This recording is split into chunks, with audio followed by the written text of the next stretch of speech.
One heated exchange in the motorhome lot, one leaked recording, and a veteran driver's warning that just blew the NASCAR garage wide open. Austin Hill's private message to Shane van Gisbergen was supposed to stay behind closed doors. Now, the entire paddock knows exactly what Hill promised to do to the rookie sensation.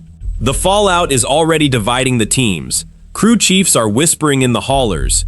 Team owners are scrambling to contain the damage.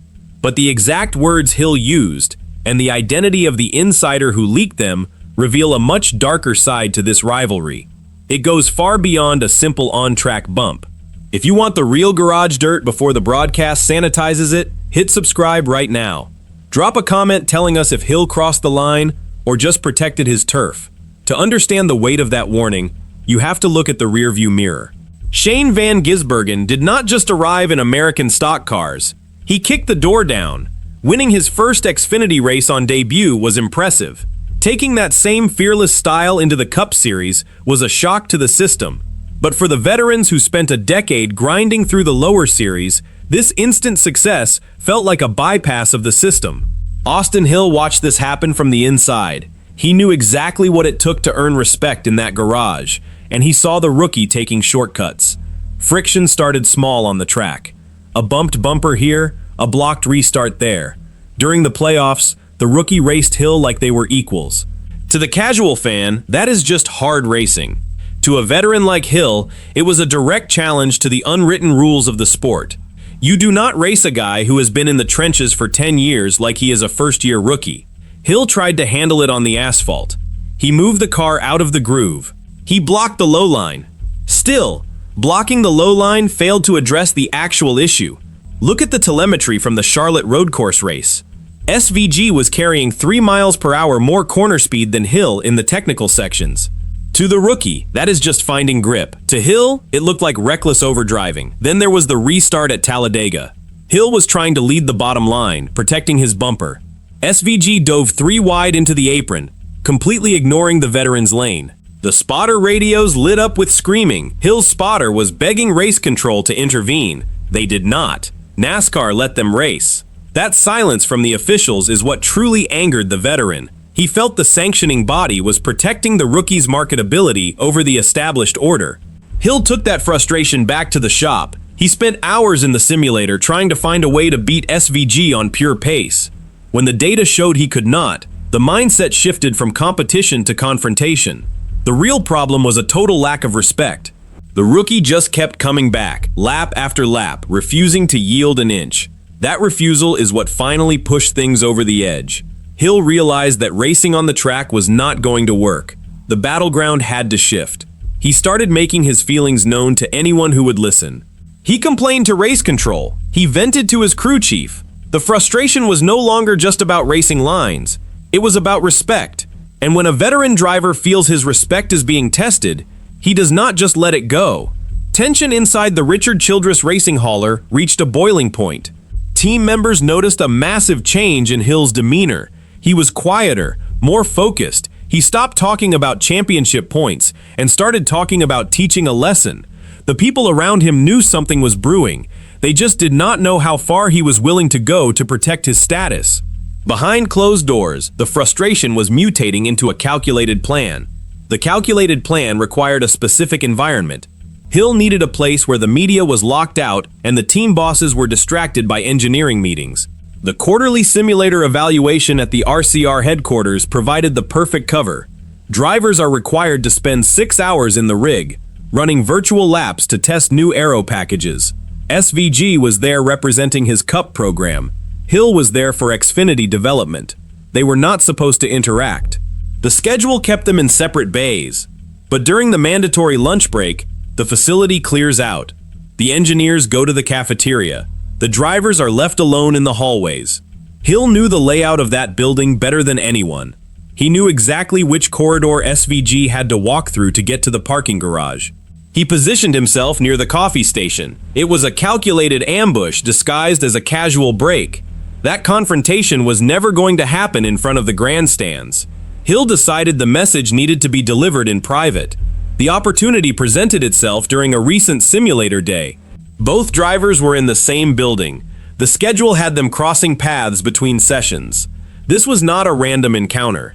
Hill had been waiting for a moment when the cameras were not rolling and the team managers were busy. He wanted to deliver his message directly, without the filter of a post-race interview. Witnesses in the area noticed the body language immediately. Hill was walking with a clear purpose. SVG was just heading to his car, completely unaware of what was about to happen. The distance between them closed fast. Hill stepped directly into the rookie's path. The words he was about to say would cross a line no veteran had ever crossed before. What happened next lasted less than 60 seconds. But those 60 seconds created a shockwave that is still tearing through the garage today. Hill did not yell. He did not make a scene. He leaned in close and delivered a message so specific and so damaging that it left SVG completely speechless. Instead of firing back, the rookie just turned around and walked away. The rookie's silence in that moment was deafening. SVG is known for his fiery radio transmissions. He argues with his spotter. He yells at his crew chief. But facing a furious veteran in an empty hallway, he said absolutely nothing. That silence spoke volumes to the people watching. It told Hill that his words had landed. It also told the garage that the rookie was smart enough not to escalate it verbally.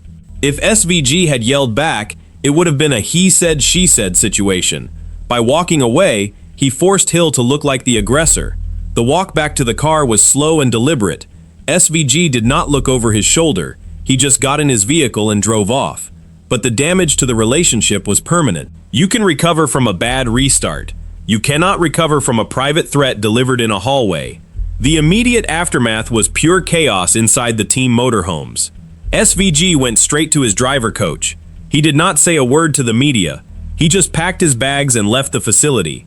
But the damage was already done. The conversation was not as private as Hill thought. Someone was standing just a few feet away. They heard every single word, and they had their phone out. Meanwhile, the audio file started making the rounds in private crew chief group chats. At first, most people thought it was a joke. It was not a joke. It was a direct threat. The moment the reality of the situation set in, the garage split into two distinct camps. Half the veterans quietly agreed with Hill. They believed the rookie needed to be put in his place. The other half was horrified. They saw it as a dangerous escalation that could lead to a massive wreck at 200 miles an hour. Management inside the Richard Childress Racing hauler is reportedly furious. They are not mad at Hill for being angry. They are mad at the fact that this conversation ever happened. Team officials are scrambling to do damage control. While half the garage quietly agreed with the veteran, the other half was horrified. The horrified camp included several prominent team owners. They saw the audio as a massive liability. Sponsors do not want their logos associated with drivers who threaten physical retaliation. One major Cup team owner immediately called a meeting with his drivers. He laid down a new rule: no private conversations with rival drivers without a team representative present. The message was clear: the garage is a workplace, and this behavior was unacceptable. But the camp that agreed with Hill was growing louder. These were the old-school mechanics and crew chiefs who have been in the sport for 30 years. They believe the current era of NASCAR is too soft. They think the drivers act like reality television stars instead of racers. To them, Hill's threat was a return to the gritty, dangerous days of the 90s. They whispered in the coffee lines that someone needed to check the rookie's ego. This deep generational divide is what makes the fallout so toxic. It is not just about two drivers. It is about the soul of the sport. The panic inside the RCR motorhome is real. They know that if NASCAR catches wind of the actual audio, there will be fines. There might even be probation. The last thing a championship contending team needs is a distraction over a motorhome lot argument. But the audio is out there, and everyone in the paddock is waiting to see how SVG's camp will respond. The rookies team is publicly playing it cool, but privately, they are reviewing the tape. They are looking at the telemetry from their past races. They are trying to figure out if Hill's anger was justified or if this is just a veteran trying to bully a newcomer. To be fair to the rookie, he has never backed down from a physical battle. He races the way he was taught in Australian supercars. He attacks every corner. He expects the other guy to move. In his world, that is just racing. He does not see the unwritten rules that the American veterans hold so dear. He just sees a slower car in his way. That fundamental difference in racing philosophy is what makes this situation so explosive. You cannot compromise on racing style when both drivers believe they are absolutely right. The veteran thinks the rookie is arrogant, the rookie thinks the veteran is slow. But the exact words of the threat are only half of this massive controversy. The other half is the historical precedent for this kind of behavior. NASCAR has a long memory. When a veteran makes a credible threat to wreck a rookie, the sanctioning body usually responds with severe penalties. Look back at the incidents from the early 2000s. Drivers who made similar promises in the media or in the garage were put on probation for the rest of the season. They lost hundreds of thousands of dollars in fines. They had to attend mandatory media training sessions. The message from the tower was always the same. You race on the track, not in the parking lot. Hill knows this history. He knows exactly what the penalty will be if NASCAR decides to act on the audio. That is why his team is so panicked. They are not just worried about a fine, they are worried about the precedent. If Hill gets punished for a private conversation, it opens the door for every rival to start recording their interactions. It turns the garage into a surveillance state. Now, it is time to address exactly what was said in that motorhome lot. The exact words Austin Hill used were not just a warning, they were a promise of physical retaliation. According to the leaked audio, Hill told SVG that if he ever tried to race him hard again, he would not just block him. Hill said he would put his car in the outside wall and make him walk back to the hauler. He specifically told the rookie that his road course background would not save him when a 3,000-pound stock car was coming to collect the debt. He made it clear that the next time they shared a track, the rookie's car would not finish the race. But the identity of the insider who leaked this audio is what really has the garage in an uproar. The person holding the phone was not a rival team member. It was not a jealous crew chief. The leaker was a senior fabricator working directly inside the Richard Childress Racing hauler. He was standing just a few feet away, pretending to check a tire pressure gauge. He heard the entire exchange. When asked later why he would leak something so private and risk his job, his answer was simple. He believed the fans deserved to know the real reason behind the bad blood. He felt the broadcast was hiding the truth. Now, NASCAR officials are staring at a massive public relations nightmare. NASCAR takes threats of intentional wrecking very seriously. If they verify the audio, Hill could face a hefty fine. He could be put on probation. In a worst-case scenario, he could even lose points before the playoffs even begin. The sanctioning body cannot allow drivers to make verbal threats of intentional contact. It sets a terrible precedent for the younger drivers watching, but punishing Hill might backfire. The fans are already taking his side. They are tired of the rookies racing the veterans like they are equals. If NASCAR punishes Hill, they will look out of touch. If they do nothing, they look weak. It is a lose-lose situation for the rule makers. Every storyline coming out of this motorhome lot follows directly into the next green flag.